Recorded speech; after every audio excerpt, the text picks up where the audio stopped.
ఏంటి లలిత నాలమటి ఈ కష్టం, ఈ బాధలు, ఈ సంతోషాలు, మనకి ఏంటి ఇదంతా అసలు ఇవాళ? సార్. ఈ గోలంతా ఏంటి అసలు? ఈ బాధ ఏంటి? ఈ పెంచుకోవటం ఏంటి? అరే సార్, తగ్గించుకోవటం ఏంటి? ఎంజాయ్ చేస్తాం సార్ మనం దాన్ని. అంటే చిన్నప్పుడు నేను ఇంటర్ చదివేటప్పుడు ఒక అక్క డిగ్రీ ఉండేవారు. అంటే బస్కి వెళ్ళేవాళ్ళం. అక్క అనేవారు అనమాట.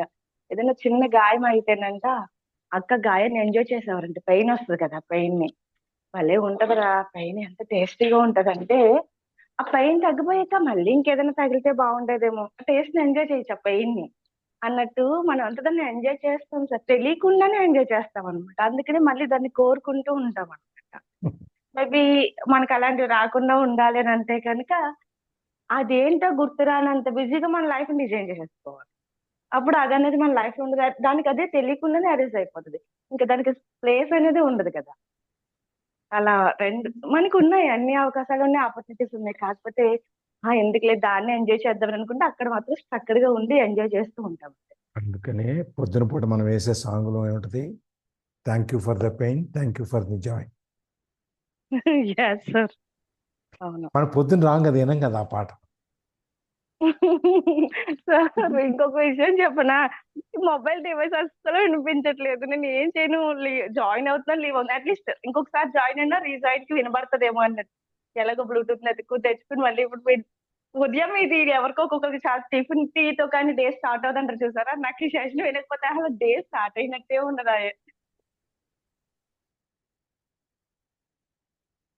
అందుకని thank you for the pain, thank you for the Joy. మన రోజు పొద్దున పెట్టుకునే దాంట్లో శుక్రియా తెరా అని చెప్పి ఒకటి, భగవంతుడా నీ కృతజ్ఞతలని. ఇంకొకటి thank you for the rain, thank you for the sun, thank you for the pain, thank you for the joy. వర్షానికి, వెలుగుకి, బాధకి, సంతోషానికి కూడా ఆ భగవంతుడికి మనం థ్యాంక్స్ చెప్పాలి. లాస్ట్ లో గాడ్స్ తో పాటు ఆ సాంగ్ లాస్ట్ చేస్తే అందరం వింటాం కదా సార్. ముందైతే మీరు ఒక్కళ్ళే ప్లే చేయడం, మీరు ఒక్కళ్ళే వినేయడం, రోజు ఎంజాయ్ చేస్తున్నారు సాంగ్స్. మరి రండి మేము అందరం ఎంజాయ్ చేయాలని లాస్ట్ లో పెట్టాలి. 5 గంటలకు రండి. అలా అంటారా? లేకపోతే పెరుగన్న ముందు తిని తర్వాత కూరను తిని ఓకే సార్, ట్రై చేస్తాం. తింటారు. అట్లా పెరుగన్న ముందు తిని కూరన్న తర్వాత లేదు సార్, ఒక ఆర్డర్కి అలవాటు పడిపోయాము. మరి అదే. రాజేంద్ర ప్రసాద్ సినిమాలో మాత్రం వాళ్ళ అబ్బాయి ఒకటి తింటాడు. అదే సినిమా పేరు గుర్తులేదు కానీ నాకు బీరువా పైకి ఎక్కించుంటాడు. నాకు ముందు పెరిగన్న తర్వాత పప్పు అన్నం అంటాడు. అందుకని అట్లా అనమాట. ఎస్ లక్ష్మీదేవి గారు. Yes, sir. Consciousness, the way out of pain. Consciousness అంటే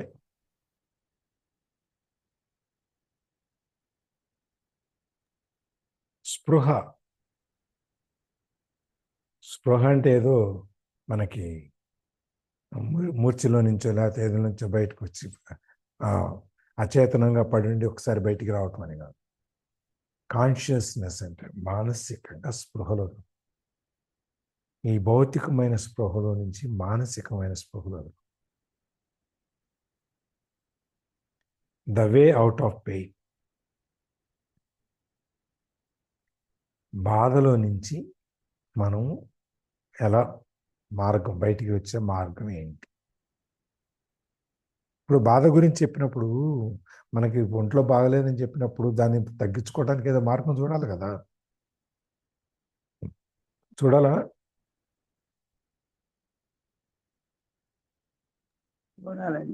చూడాలి కదా. అట్లాగే ఇక్కడ కూడా ఆ బాధ అనేది దాని గురించి ఇప్పుడుదా చెప్పాడు కాబట్టి, ఈ బాధలో నుంచి బయటికి రావటం ఎట్లా?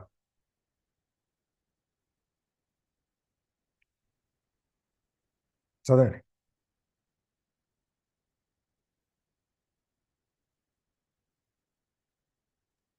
Create no more pain in the present.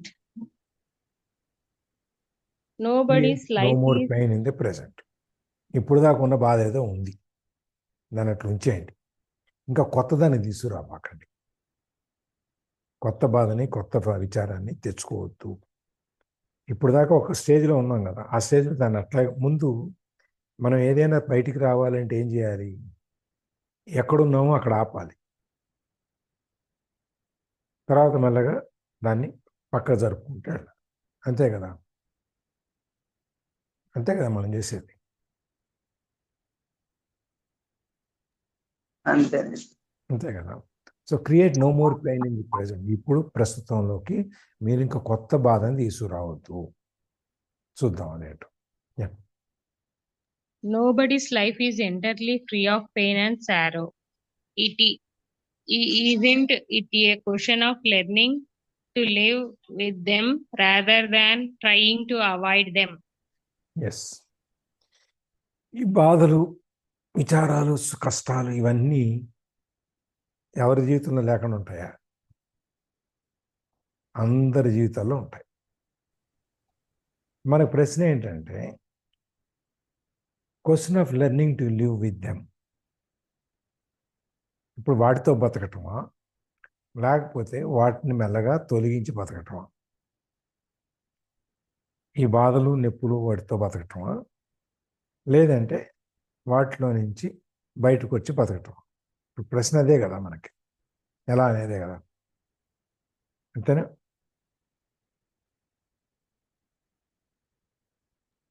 అవును సార్. ఈ కష్టాలు, సుఖాలు, బాధలు ఇవన్నీ మాకు ఆల్రెడీ ఉన్నాయి కదండి. మీరు చెప్పేది ఏంటి?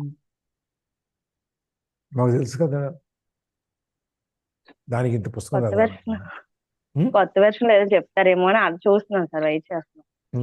అందుకని ఆయన ఏం చెప్పట్లా, అందుకని ఆ క్వశ్చన్ వేస్తాడు.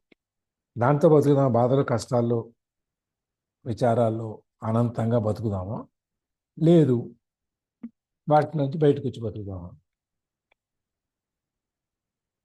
బాధే సౌఖ్యమనే భావన రాని తెలుసుకుంటే జీవితం, అదే సత్యం ఇంతేనో ఏదో ఉంది కదా, ఉందే ఆ పాట? అది పాటనే చెప్పండి.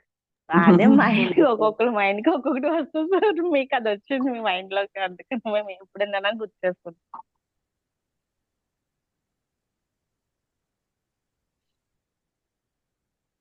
కుడి ఎడమైతే పొరపాటు పొరపాటు లేదు, ఓడిపోలేను. ఓడిపోలేదా. అంతేనా? Yes sir, yes sir.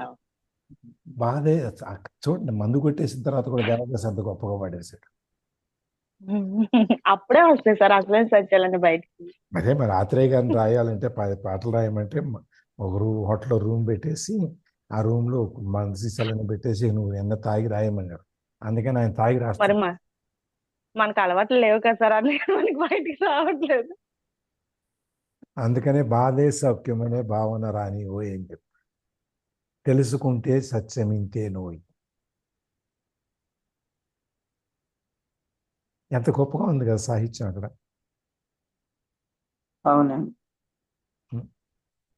ఇక్కడ కూడా అదే.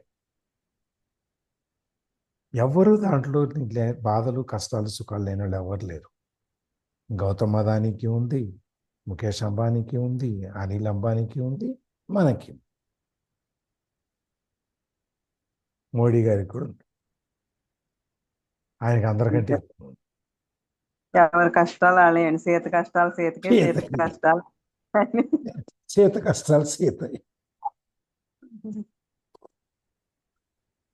బాధలు లేని వాళ్ళు ఎవరో లేరండి. అందుకని enjoy the pain, thank you for the pain.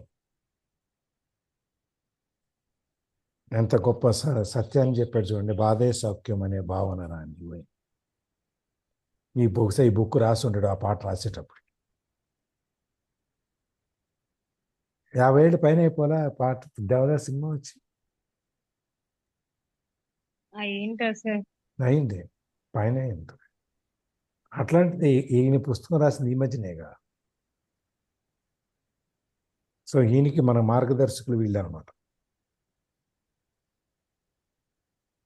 సరే చూద్దాం, ముందుకెళ్దామా?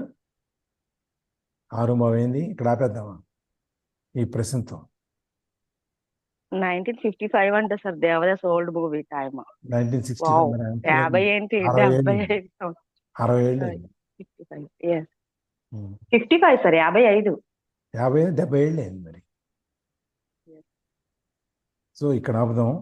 ఈ ప్రశ్నకి ఏంటి సమాధానం రేపు చూద్దాం.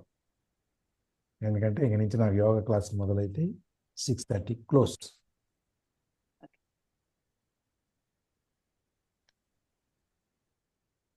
ಸಸ್ಪೆನ್ಸ್ ಬಲ ಬಿಡ್ತಾರೆ ಸರ್.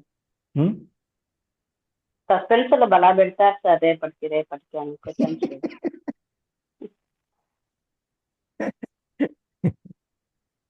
సస్పెన్స్ లేకపోతే ఈ జీవితం ఏముంది ప్రభావతి? అదే సార్ మన కంప్లీట్ క్లాసులలో చేసేస్తే కూడా సరిపోతుంది కదా సార్. మనకి కంప్లీట్ చేసేస్తే సరిపోతుంది కదా, సస్పెన్స్ పెట్టకపోతే. అట్లా అవుద్ది. ఇప్పుడు మంచి పాటతో సినిమాల క్లోజ్ కంటే చేస్తాం. ఎక్కువ సస్పెన్స్ పెడతారు సార్ మీరు. మొత్తం మంచి పాటతో క్లోజ్ చేస్తున్నాం కదా. లక్ష్మీదేవి గారు ఏదో చెప్పారు. అదే సార్ మన మన క్లాసులలో కూడా అప్పుడప్పుడు ఇట్లా సస్పెన్స్ థ్రిల్ క్వశ్చన్స్ ఇస్తే ఉమ్. దాని గురించి ఆలోచించి ఎక్సైట్మెంట్ అవన్నీ వస్తాయి సార్ ఎవరమ్మా మనకి. ఆలోచించేది? ఎవరమ్మా? అంటే సార్ డైలీ సీరియల్ బ్రేక్స్ ఇలానే ఉంటాయి కదా సార్. వాట్ నెక్స్ట్ అన్న టైప్ లో ఆపుతాడు వాడు. నెక్స్ట్ డే కంపల్సరీ చూడాలన్నట్టు. అందుకే Kattappa next day compulsory attend అవుతామని. అదే కట్టప్ప ఎందుకు చంపాడు? అవును సార్. ఇంకెవరైనా ఇందులో కంట్రిబ్యూషన్స్ షేరింగ్స్ మ్యాటర్? సార్. మీదే డ్యూటీ, మాదైపోయింది.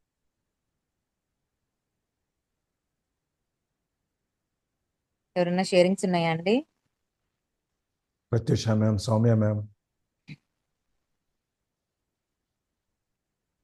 ఈ నుంచి లక్ష్మీ తేజ గారికి ఒక టాస్క్. ఉమక్క సార్ చెప్పండి సౌమ్య మ్యామ్. ఏం లేదు సార్. ఏం లేదంటే ఎట్లాగండి?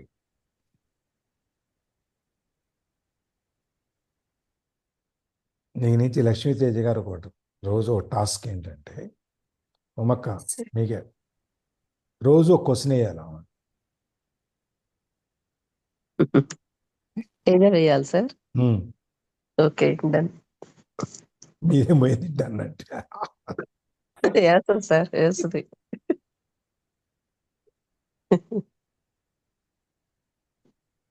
రైట్, ఓకేనా తేజ గారు? సార్ ఉమ్? ఓకే. గట్టిగా చెప్పండి. మొన్నటిదాకా గొంతు బాగాలేదన్నారు.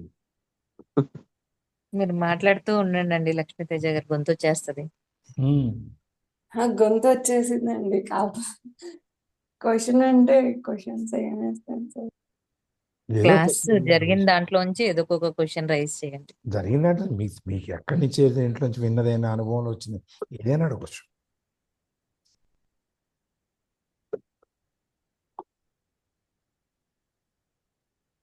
పాపం అంత ఇబ్బంది పెట్టేస్తా సార్. షేరింగ్ ఏదైనా చెప్పమనండి, చెప్తారు తను. కొద్దిగా చిన్నపిల్లల్ని చెప్పట్లేదని క్లాస్ రూమ్ లో స్టూడెంట్స్ కూర్చోబెట్టినట్టు కూర్చోబెట్టేసి అడిగించేస్తున్నారు తను. క్లాసులో మనం అడిగిన దానికి వాళ్ళు చెబుతారు, ఇక్కడ మీరు అడిగిందని నేను చెప్తాను. అంటారా? అయితే నేను రెడీ ఉంచుకుంటాను రేపటి నుంచి. నేను నీకు చెప్పాను ఉంచుకోమని. అంటే మా అమ్మాయి కొత్త కదా సార్. ఓకే, గాడ్స్ వెల్త్ ఎవరు చెప్తారు? చిన్న షేరింగ్స్ నా షేరింగ్స్ ఉంటాయి సార్. ఏమన్నా సరే నేను డైలీ మాట్లాడేస్తూ ఉంటాను. స్లో వర్క్ తప్పదు. నువ్వు మాట్లాడు కానీ అదే. 200 మైల్ స్పీడ్ లో మాట్లాడు. సరే సార్, ఇవాళ బ్యాలెన్స్ చేసుకోవడం ట్రై చేస్తాను. సరే నీకు కావాలంటే ఇంకో 1 నిమిషం ఎక్కువ తీసుకో. స్లోగా. సార్, అలా అన్నారు బాగుంది. అంటే కష్టాలు ఆటుపోట్లు లైఫ్ లో వస్తూనే ఉంటాయి అన్నట్టు. అది 100%. ఇప్పుడు చిల్డ్రన్ క్యాంప్ కోఆర్డినేట్ చేశాను అన్నాను కదండి.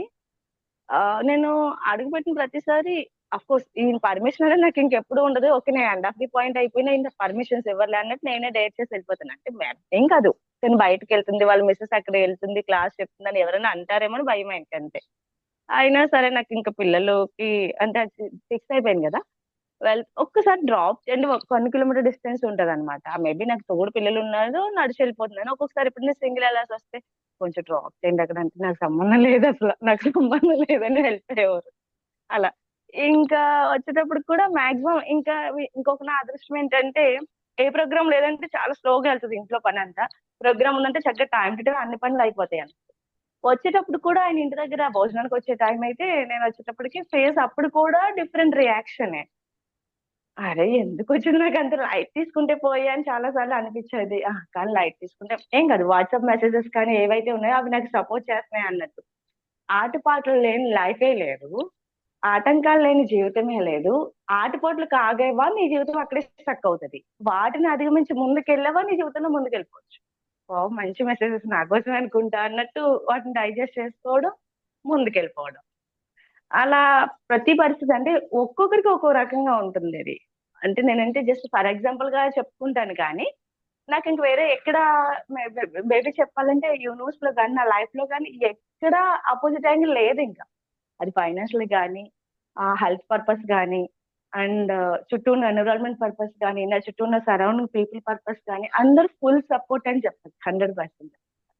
అన్ని కలిసి వచ్చినా ఏదో ఒకటి మనం చెప్పుకోవాలి కదండి, ఒక ఎర్రర్ నాకు ఉంది అని ఎక్స్పీరియన్స్ చెప్పడం కోసమే చిన్నదా అన్నట్టు అనమాట. కానీ ఆటుపోట్లు అనేది ఎవరికి ఏ రకంగా వస్తాయో మనకు తెలీదు. వాటిని మనం బ్యాలెన్స్ చేసుకుంటూ ఫేస్ చేసుకుంటూ మనం రీచ్ అవ్వాల్సిన గోల్ రీచ్ అయినప్పుడే ఆ లైఫ్ లో ఏదైతే ఫ్రూట్, అది అంటాం కదండి, ఫలం అనేది తప్పనిసరిగా వస్తుంది, మనం చేయాల్సిన చేస్తే కృషికి తగ్గ ఫలితం మనం దక్కుతుంది అని. అది మాత్రం 100% ష్యూర్ అండి. థ్యాంక్ యూ అండి. Thank you. Thank you. Krishnaveni మౌనవ్రతం ఇవాళ. అదేం లేదు సార్. జై శ్రీరామ్. జై శ్రీ. సార్ రికార్డింగ్ ఆపేస్తున్నాను. ఓకే